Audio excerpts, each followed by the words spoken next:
Welcome back to Bitcoin Advisors. My name is Chris, bringing it to you here from a beautiful Westlake Village, California, where it's bright and early. It's still dark out, and it's Wednesday, December 1st, the first day of the month. And what do we have here yesterday that shook the markets?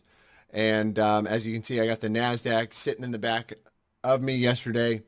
So Jerome Powell gets on the TV yesterday, made a few comments, and what he said was basically this: they're looking to taper sooner than later, which what that could do is put a bit of a tamper on all the liquidity we're enjoying in the stock market. But, I'd say saying it is one thing, doing it is another, right? And I would say I'll believe it when I see it. And although yesterday, right, we did have a pretty bad reaction, right, that big red candle yesterday from Jerome Powell's comments, which is unusual. Usually when he gets on the TV, markets like to rally, but NASDAQ popping right back up. So we do have a lot to talk about today, which it's pretty much the same thing as yesterday. However, I did get a lot of questions on the Ethereum Bitcoin chart, so I will be covering that. That is breaking out. But first thing is first, I want to check in on the underlying market dynamics, starting off with our Bitcoin dominance chart, which if I can find it here, Bitcoin dominance is coming in right there. Symbol is BTC.D. And we did see yesterday we got rejected again at 42% and initiated a move to the bottom side of the range, which we did expect. Looks like we did break the bottom side of that range. So could this come a little lower, down towards 39, 40%? Yes, and I think it would be completely okay. We got the Fear and Greed Index coming in here at we're at about a 34 right here. And what do we say? Bottoming areas when people are fearful, that's the time to be greedy. And usually we get a bottom somewhere in the low 20s when people are really fearful. Another thing to note, global outflows, coins are coming off exchanges, which is pretty interesting. Open interest is taking a leg up, but still ranging between 14 and 15 billion near the highs. The global leverage ratio is down. It's still at all-time highs. And so again, some kind of a big move is going to come, but this market could, trade sideways and bore everybody to death. But what else I want to take a look at? The top 5 best coins today. And what do we have here? Voyager up 29%, Polygon up 11%, Stacks up 9%, Curve DAO up 8%. And Zcash up 8%. So again, getting onto Bitcoin, jumping back in here on our CME chart. I'm going to pull up a 4-hour. And what did we talk about yesterday? And we're pretty much at the same point as yesterday. Bitcoin at 58,000 or 58,000. We did say, look, if we get in kind of 4-hour closure below 56,200, we're going to get a move to fill that gap right there on, move down to 54,000. As long as that region holds, that's completely okay. We get a bounce there. And then again, I'm looking for lower highs on a daily because we still haven't got a confirmed lower high. We said yesterday we'd need a closure below yesterday's low to confirm this as a lower high, but we didn't get that. So I would say any kind of a daily closure above 60,000, Bitcoin is going to give that try up to 64 to 65,000. And then it's time to be on lower high watch. And I would say, if we do reject somewhere around 64, 65,000, we put in that lower high, yes, we could come down like this. Bear with me just a second. Get my little drawing tool out. And we could come down all the way to 48,000 and, still be doing what? On a weekly time frame, we'd still, be maintaining higher lows above 42.5, 43,000, which I think is completely fine. And we'd be in a kind of a macro uptrend still. And what I'm talking about here is we'd have this kind of, this massive ascending triangle, right? So could that play out over the next few weeks and not happen as fast as everybody thought, and Bitcoin just shoot to the moon at 100,000 by the end of the year? Yeah, it's completely fine. Weekly time frames, take some time to play out. Anyways, however, the short term, we may consolidate, right, over the next few weeks. But, Bitcoin CME daily, I mean, we're in this range right here between, call it 59,500 to the upside. Excuse me, is that the CME on the daily? Yeah, 59,500 to the upside. And I'm just going to get some of this off here because it's looking a bit convoluted.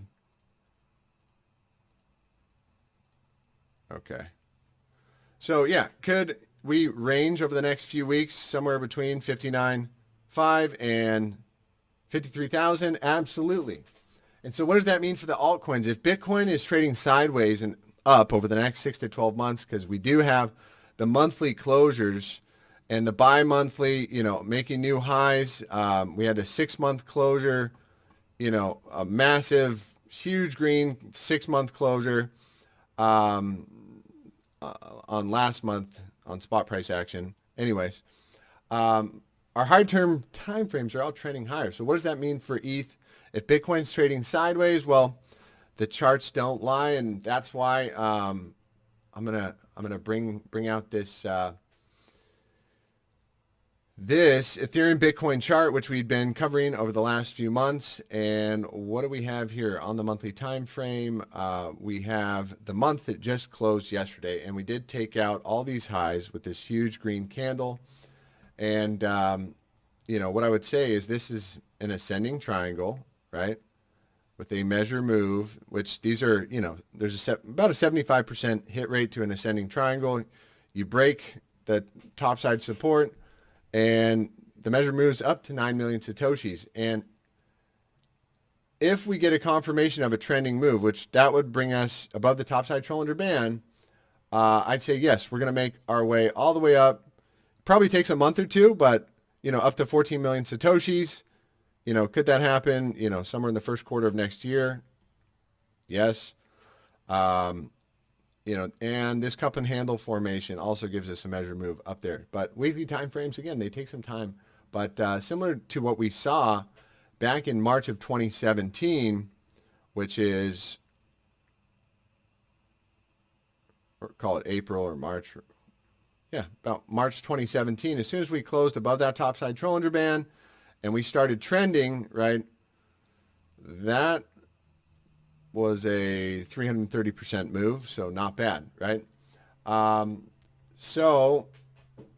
remember, in that bull run, Bitcoin went from $200 to $20,000. Ethereum went from $1 to $1,400. So here's why this is good. Anytime we've seen the Ethereum Bitcoin chart in a macro uptrend, right? It's been extremely beneficial to the entire crypto market because essentially everything goes up.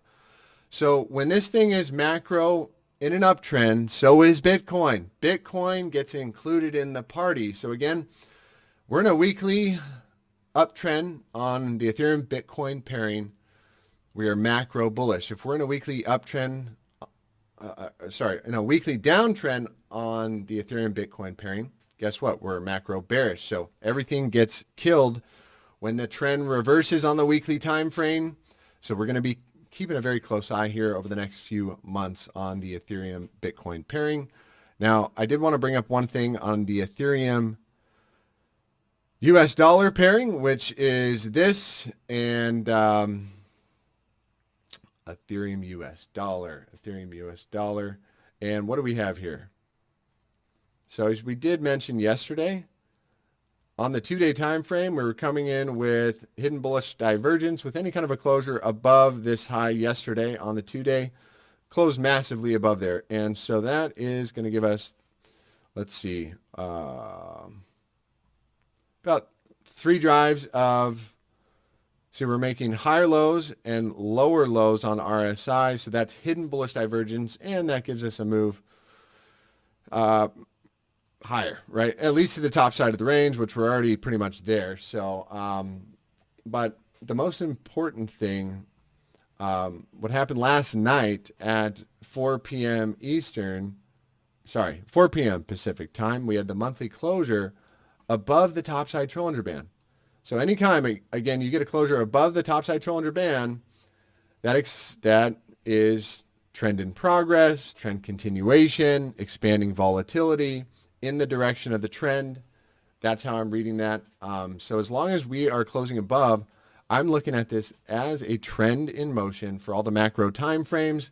And the last time this happened was November 2020, back on here, right? So what happened? We get that first closure above the topside Trailing band, and the measure move up 600% right there. Not bad. And so for Ethereum US dollar, I'll leave it off with that. And I did want to touch on AVAX real quick. Avalanche, something we've been covering on our channel since way back when. And what do we say with AVAX?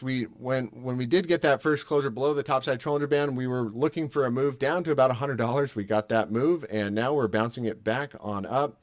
And I would say any kind of a daily closure above here, above the range high, yeah, we're going to get a move up to about probably 150, 160. If we can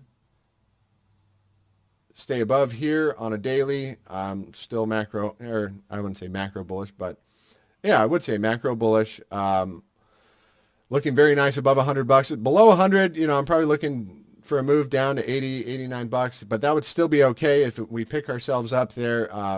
Macro bullish. Remember, look at this thing over the past few weeks, going back to July, this thing was at 12 bucks. We're at 123 now. So let's be keeping an eye on this, but it's looking healthy and strong. And then Solana also on our daily time frame, popping it back up here. And I would say that's the fire alarm. So I'm going to wrap it up with that. Hope you all have a blessed, amazing rest of your day. Take care.